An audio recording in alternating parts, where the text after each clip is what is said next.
"You know this stage isn't meant for people like you, right?" The words hit like a slap just as she stepped through the door. Heads turned. Some laughed, others simply stared. She didn't flinch. Clutching her notebook tight against her chest, she walked forward, silently, steadily. Just minutes later, that same underestimated girl would silence the most elite room at Stanford University. What she did that night didn't just win her a trophy. It shattered every assumption about where greatness comes from. Stay with us until the end. And if you believe talent can rise from anywhere, hit that subscribe button. Your support helps voices like hers rise even louder.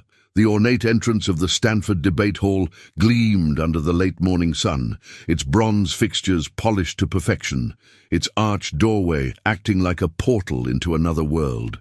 Inside, marble floors whispered beneath designer shoes and whispered judgments. Lanyards with prestigious school logos bounced on every chest. Harvard Westlake, Phillips Exeter, Choate. This was the Ivy League's playground, and Stanford was hosting its crown jewel, the West Coast National Invitational. Maya Bellamy stood at the threshold, wearing thrifted shoes that had walked far more miles than any of the polished loafers surrounding her. Her blazer didn't quite match her skirt. Her notebook was worn and bursting with handwritten notes and pages reinforced with tape, but her eyes, they carried fire. As she stepped in, a voice cut through the murmuring crowd like a dagger dipped in condescension. "You know this stage isn't meant for people like you, right?" It came from a boy who looked like he'd been carved from the very pillars of old money. His name? Beckett Lorne, top-seeded debater from Marin Prep Academy and reigning champion of last year's Invitational. He leaned against the welcome desk, sipping an iced espresso like it was a birthright. His smirk was practiced, his tone surgical. Maya didn't respond. She didn't blink. She just walked past him, her fingers tightening slightly around her notebook. The registration assistant glanced at her badge, then paused, just a half-second too long. "You're from Jefferson High, New Orleans." She nodded once. "Yes, ma'am." A flicker of surprise crossed the assistant's face before she handed over the schedule. "You're in Group B. Preliminary round begins in Lecture Hall 2. Maya walked into the main atrium, feeling a wave of stares ripple through the crowd.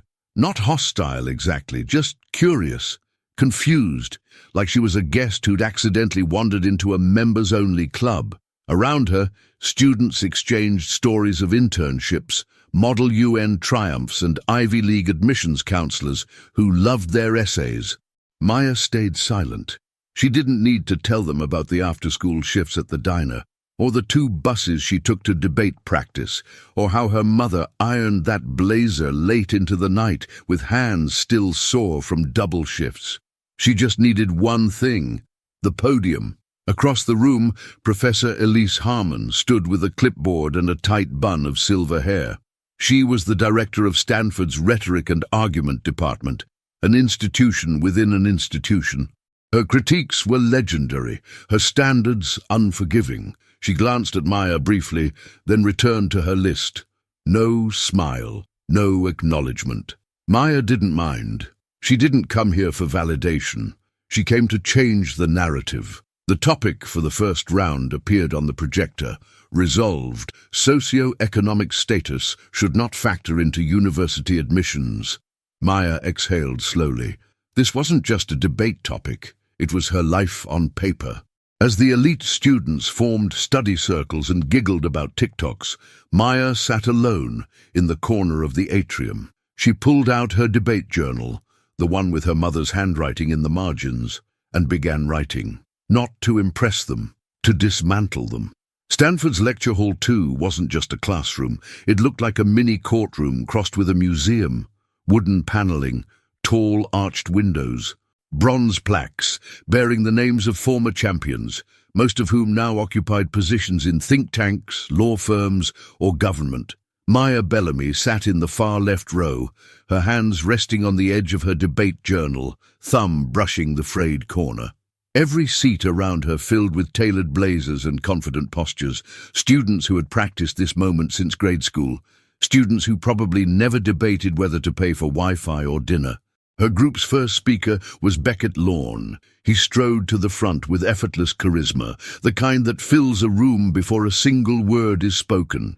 His opening line drew laughter, polished, rehearsed, elite. "Let's not confuse opportunity with entitlement," he said. "Admissions should reward merit, not misfortune." Polite applause followed. Professors nodded. Judges scribbled notes. Maya barely moved. Speaker after speaker followed. Clean diction, expensive vocabulary, memorized arguments. Each one danced around the idea of fairness without ever touching its ugly truths. Then it was her turn. There was no announcement. Just her name appearing quietly on the roster, displayed behind the judges' table. She rose slowly. The floor creaked beneath her steps, just enough for the whispering to start again. "Jefferson High? Is she the diversity pick? She's gonna choke." Maya's throat tightened. Her fingers trembled slightly as she adjusted the microphone. The silence stretched. Then she spoke. "I wasn't born in a house with a study room. I was raised in one with eviction notices taped to the door. So when I speak on whether socioeconomic status matters in admissions, I'm not speaking theoretically. I'm speaking from a place that most of you wouldn't visit without an armed escort." The room froze. She continued, her tone calm, but with a slow burn that crept into every sentence. "You talk about merit as if it's grown in a vacuum.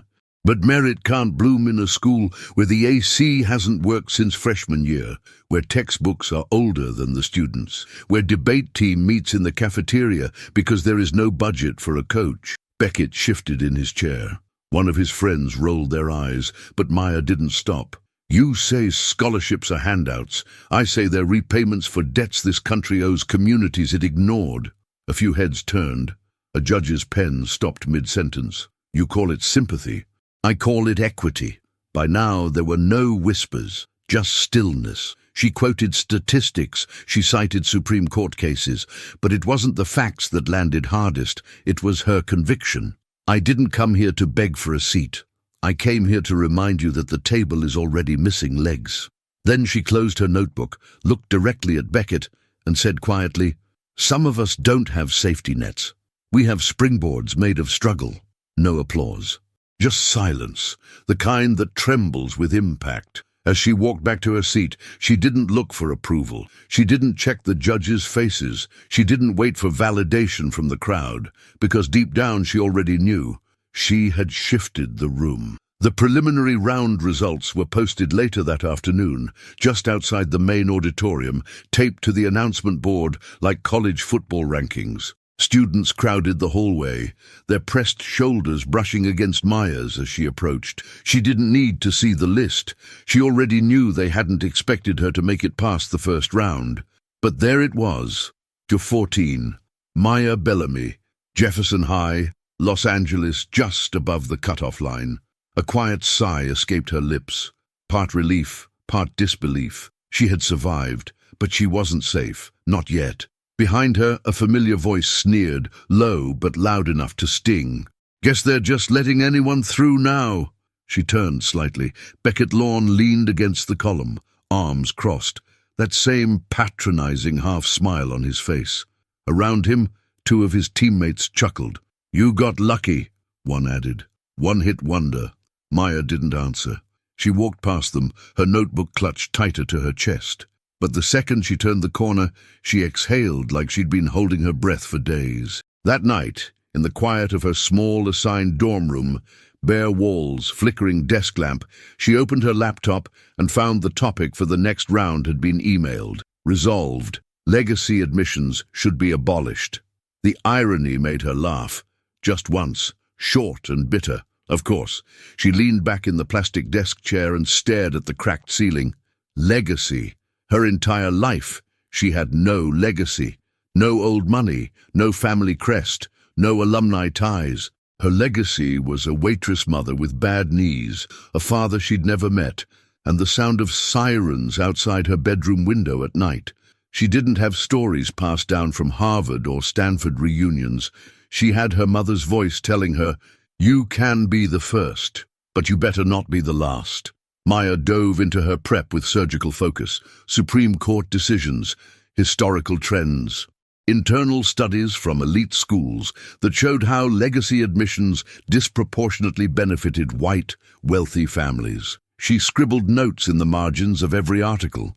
She also wrote something new, her own story, not because she wanted sympathy, but because she knew that in this arena, where voices like hers were usually invisible, it wasn't enough to be right. She had to be unforgettable. The next morning, she entered the auditorium earlier than anyone else. The light filtering through the stained glass windows painted streaks of amber across the floor. She sat quietly, listening to her own heartbeat.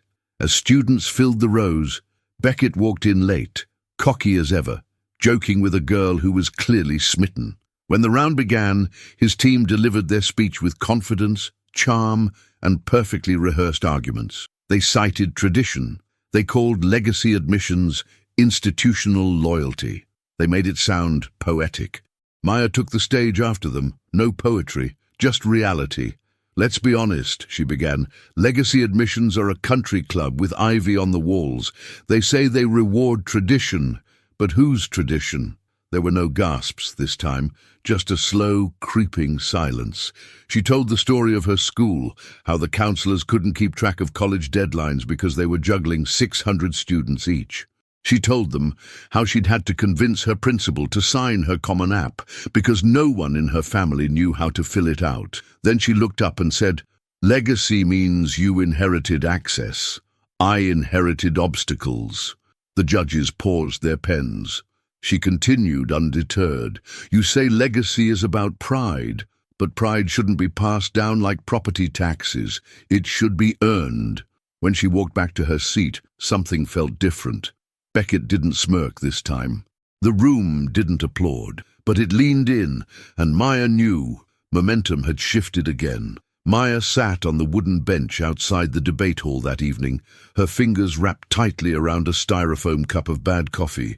The autumn air nipped at her skin, but she didn't feel cold. Not really. She felt aware, alive. Inside, the judges were finalizing the quarterfinal schedule. She was still in. Barely, but in. And then her phone buzzed. New email. Subject urgent. Topic reassignment. She opened it, heartbeat quickening. Due to a change in the bracket, your next debate topic has been revised. Please prepare the following resolution. Social media has done more harm than good in modern activism. Failure to prepare this topic may result in immediate disqualification. Debate Administration, UC Berkeley, Invitational. Maya blinked twice. Wait, this wasn't the official account. Something was off. The signature looked familiar. But wrong. The email address was a string of characters, no logo, no signature from the debate coordinator, Dr. Samuels. Her gut clenched. Was this a trick? She refreshed the tournament portal. Nothing about any changes, no notifications, no updates. But the fear, that cruel, paralyzing fear, crept in fast. What if it was real? What if she ignored it and came unprepared? What if she got disqualified? She couldn't afford that risk.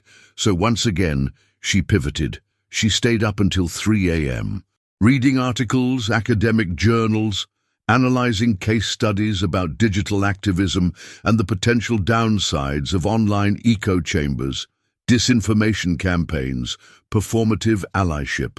She crafted a nuanced argument, counterbalanced both sides. She wrote it all longhand in her notebook, but even as she prepared, the shadow of doubt stayed with her. Why would they change only her topic? And then, just before her match the next day, the trap was revealed. She arrived early at the debate room, notes in hand, feeling as ready as exhaustion would allow. Dr. Samuels approached with a clipboard. He looked puzzled. "Miss Bellamy?" he asked. "Yes," Maya replied, voice dry.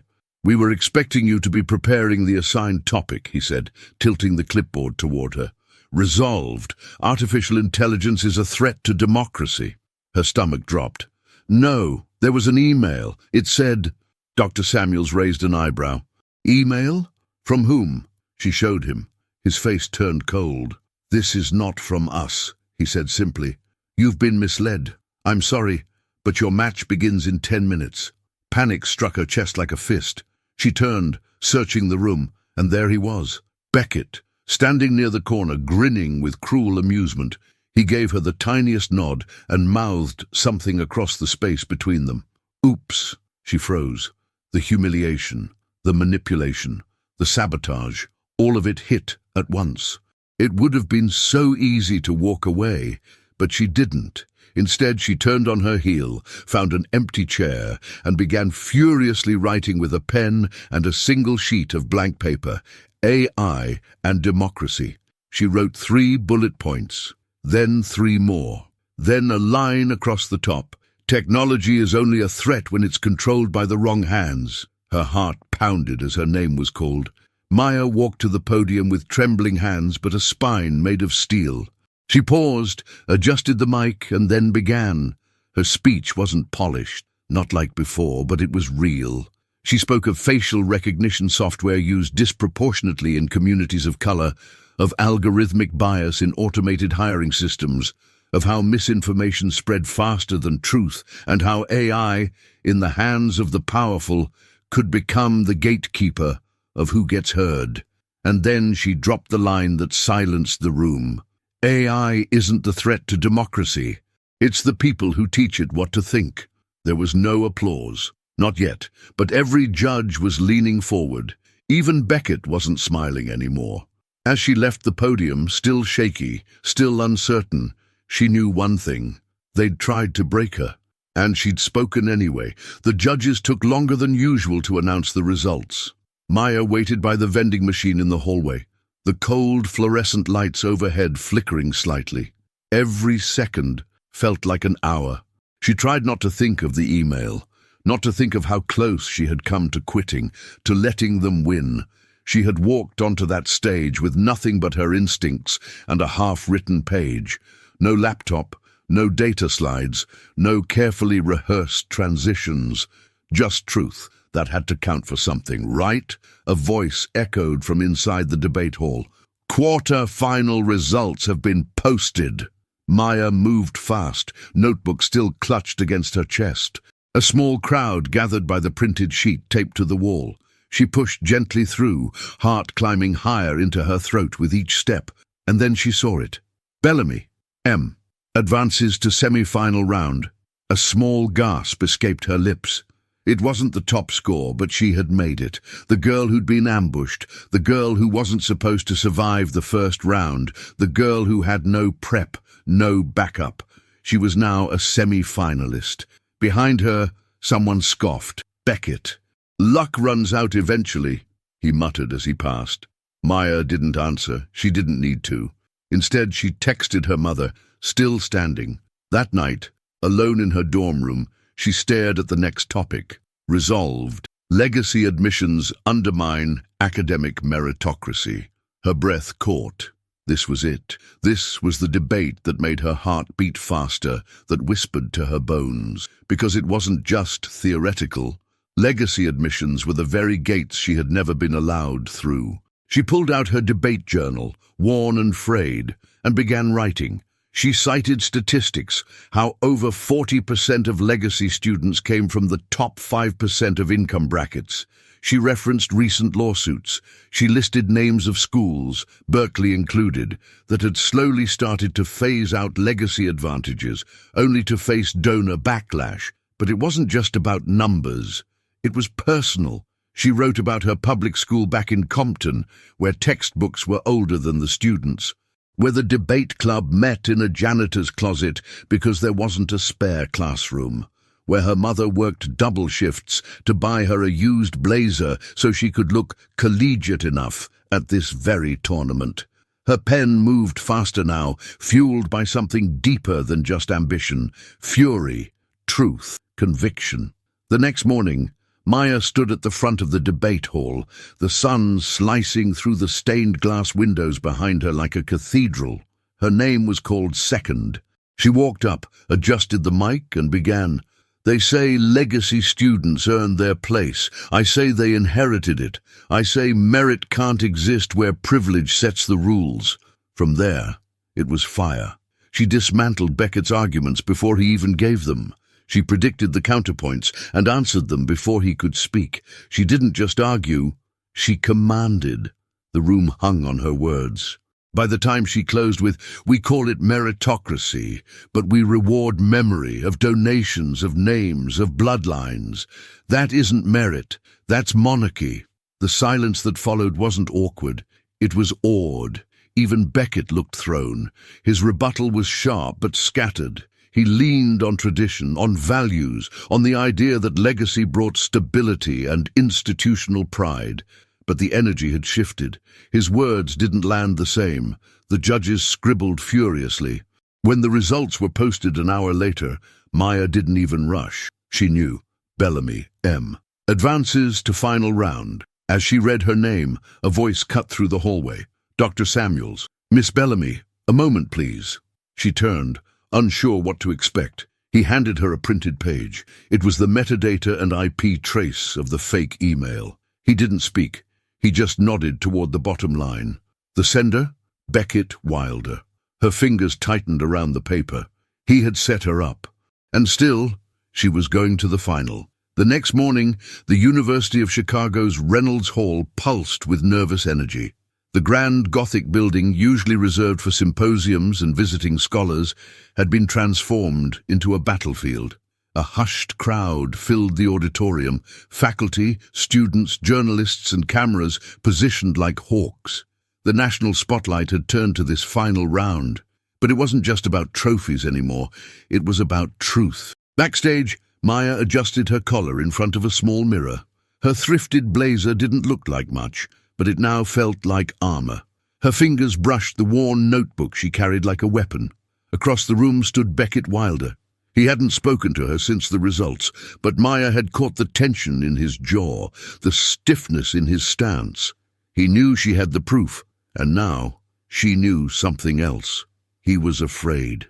"Don't let him throw you off," came a voice behind her. Professor Naomi Asari. She was the faculty advisor to the tournament and the first black woman to chair the university's debate ethics committee. Maya hadn't known she'd be watching today. "You belong here," Asari said gently. "Don't let anyone rewrite that." Maya nodded, her throat dry, her nerves boiling, but her mind was clear. The debate moderator stepped onto the stage. "Ladies and gentlemen, welcome to the final round of the University of Chicago National Invitational Debate.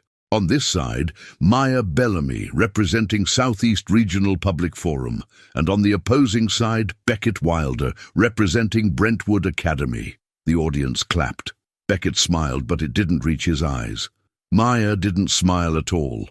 She walked to the podium, notebook in hand. The topic flashed across the projector screen behind them.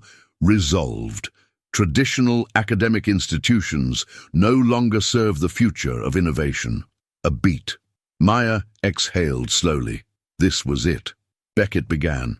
His delivery was sharp, all polish and poise. He spoke of heritage, of prestige, of the foundational role universities had played in shaping society. He named Nobel laureates, listed endowments, quoted Latin mottos from universities with stained glass windows and million-dollar libraries. He was good, but Maya had something he didn't: fire. When it was her turn, she walked to the mic and began slowly. "Every brick of these institutions is built with names that look like his," she said, nodding in Beckett's direction without flinching. "And every seat taken by someone like me, we had to claw our way into it." Gasps rippled, but she wasn't done. She spoke of innovation as a rebel force, born not in ivory towers but in kitchens, garages, and borrowed Wi-Fi from public libraries. She referenced real data, the explosion of open-source education, of startups from community college grads, of scientific breakthroughs that came not from top 10 universities, but from overlooked corners of the world. "We cannot call ourselves incubators of innovation," she continued, "while we silence the very minds that think differently. Institutions don't create innovation. Access does." The silence was heavy. Beckett's cross-examination began, and as expected, he came at her hard, questioning her sources, her definitions, even her right to speak on the topic. He smirked when he brought up her prep school record, implying she was a quota pick. But Maya didn't bite. She leaned in and replied, calm and clear, "You don't get to define merit for me, Beckett. That's exactly the point of this debate." The audience erupted in scattered applause, rare during mid-rounds. His smirk twitched. By closing statements, Maya had shifted the room. Her voice, though calm, carried the weight of every student who'd ever felt invisible inside a towering lecture hall. She closed with, "If we want to build the future, we must stop guarding the past. And if tradition won't move, then it's time innovation walks past it." The room sat still. Even some professors exchanged glances. Beckett looked like stone. When it ended, both debaters were escorted backstage. The judges would deliberate, but everyone in that auditorium already knew. Backstage, Maya sat on a metal folding chair, her hands resting calmly on her notebook. A strange stillness washed over her, the kind that comes not from certainty of victory, but from having said exactly what needed to be said. Across the room, Beckett Wilder stood pacing, jaw tight. He kept glancing at his phone, his friends whispering urgently in a corner. One of them shot a glare toward Maya, but she didn't flinch. Not this time. 5 minutes passed, then 10. Finally, Professor Naomi Asari emerged from the judge's chamber with a sealed envelope in hand, her expression unreadable. "Both of you, please," she said, gesturing them toward the main hall once more. The walk down the corridor felt longer than it ever had. Maya's heart thudded with every step. When they entered Reynolds Hall, the auditorium had gone completely silent. Phones were raised, reporters ready. Even students who'd whispered doubts hours ago now sat on the edge of their seats. The moderator took center stage. "The judges have reached their decision," he announced, opening the envelope with ceremonial slowness. "The winner of the 2025 University of Chicago National Invitational is..." A breath, a pause. "Maya Bellamy." For a heartbeat, no one moved. Then a wave of cheers rolled across the auditorium. Not polite applause, but real, raw celebration. Dozens stood. A few who had laughed earlier now stared in awe. Professor Asari nodded once, eyes sharp with pride. Maya barely processed it. Her body moved on instinct, stepping forward, accepting the plaque, bowing slightly. She turned toward the crowd, blinking back a well of tears. Then her eyes met Beckett's. He was frozen in place, face blank. He didn't clap, didn't move, just stood there as the weight of his loss sank in. Then he turned and stormed off the stage. No words, no handshake, no grace. That's when the second bomb dropped. Professor Asari took the mic. "Before we conclude," she said, voice steady, "an important matter needs to be addressed. This week we became aware of a deliberate attempt to sabotage a finalist through a falsified email, falsely altering their assigned topic." The room shifted. Murmurs, gasps, heads turning. "We conducted a digital forensics investigation," Asari continued. "The origin of that email has been traced." All eyes turned toward Beckett's vacant seat. "The sender," she said firmly, "was identified as Beckett Wilder." The audience erupted. Some gasped, others shouted in disbelief. A reporter near the front stood, recording every second. "As a result," Asari concluded, "Beckett Wilder has been disqualified from all future participation in this league and referred to the ethics board of his school for further action." Whispers exploded like firecrackers across the hall. But Maya didn't smile. She just stood tall, breathing slowly, letting the truth sink in. After the ceremony, Professor Asari approached her backstage. "You didn't just win today," she said softly. "You exposed the machine behind the curtain." Maya looked at her, lips pressed together. "I didn't want revenge," she whispered. "Just fairness." "And you earned it," Asari replied. "And now they'll remember your name." That night, Maya sat outside the dormitory in her thrifted blazer, sipping a cup of tea a volunteer had offered. The stars above Chicago shimmered faintly through the city's haze. Her phone buzzed. It was her mom. "Mom, I told you, baby. They don't get to decide if you belong. You already do." Maya smiled quietly. The next morning, an official invitation hit her inbox, a full scholarship to the University of Chicago's Honors Summer Program, with a handwritten note at the end. You didn't just win the debate, you redefined it. Professor N. Asari Weeks.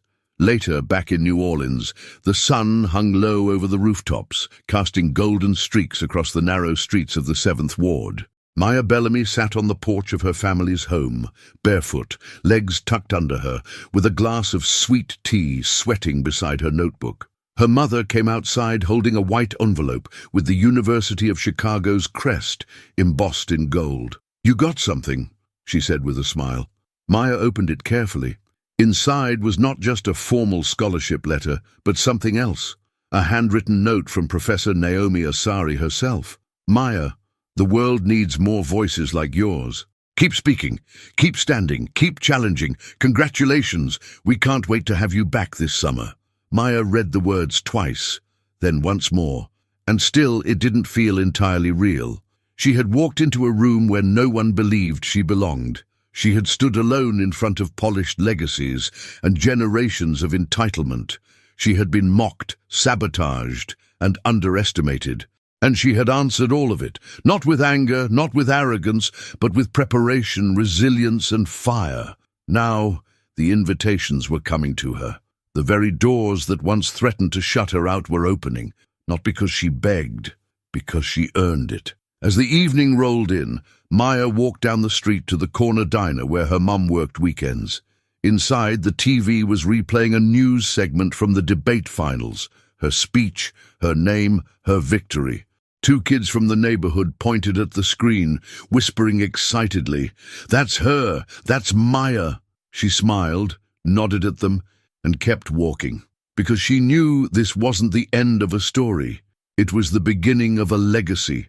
And somewhere in a classroom across the country, another girl with a second-hand blazer and a heart full of ideas was watching, seeing that maybe, just maybe, there was room for her too.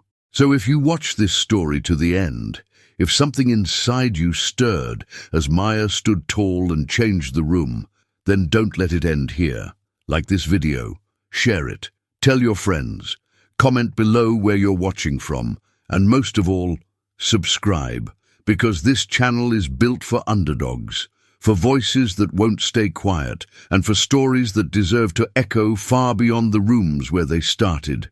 Stay with us. More is coming.